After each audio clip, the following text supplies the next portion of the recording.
him out! Where? Where, John? This is the worst camera angle to use for a force play slide rule call.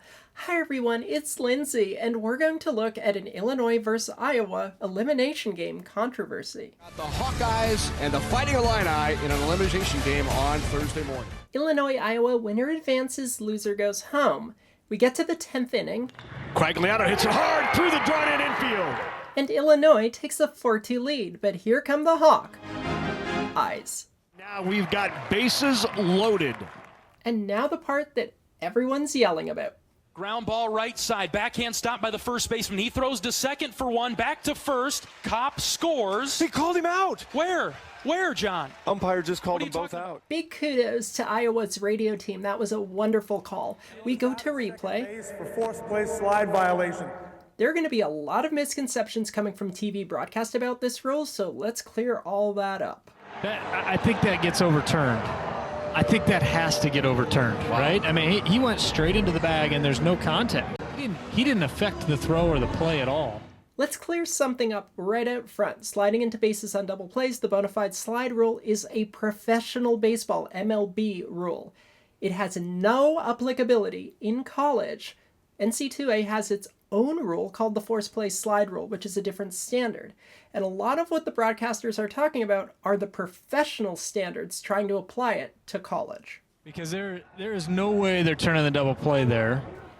Eagle-eyed viewers of the channel will recognize that as a professional standard. The pro rule requires there to be actual interference for a call to get made. But in college, there's no such thing. Whether the defense could have completed the double play has no bearing on the applicability of the rule. It's right there in the rule book.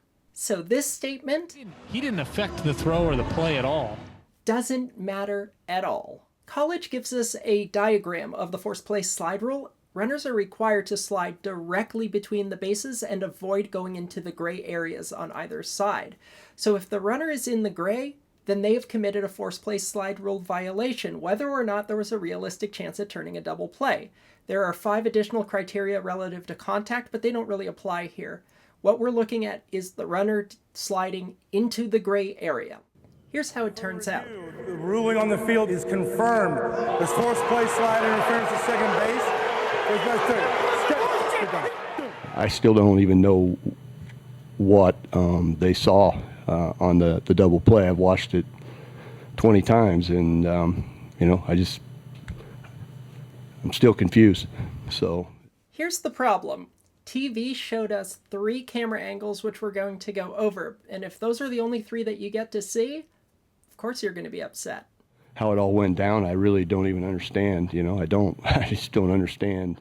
Now the broadcast gives us 3 angles: high third, press box or high home, and RoboCam behind home plate.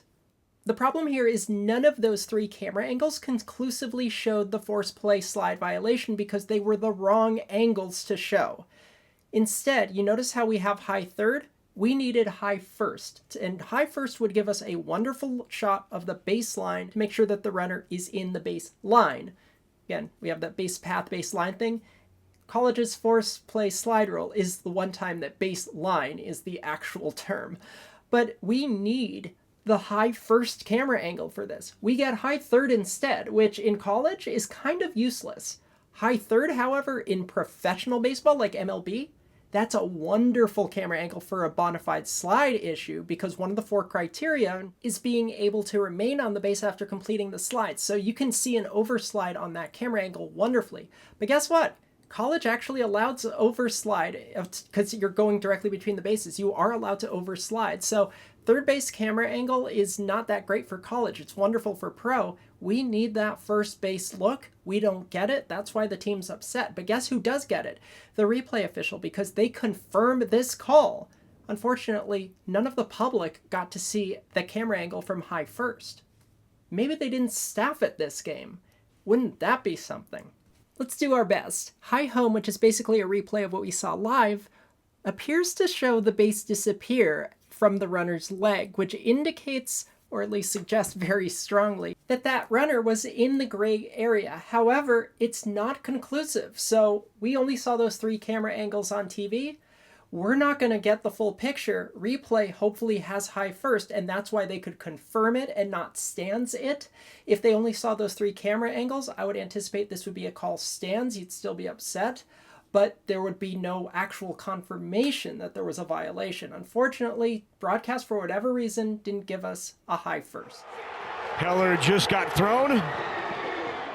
Thanks for the question. Visit us online, like and subscribe, all the fun stuff that we do here, and we'll see you at closecallsports.com.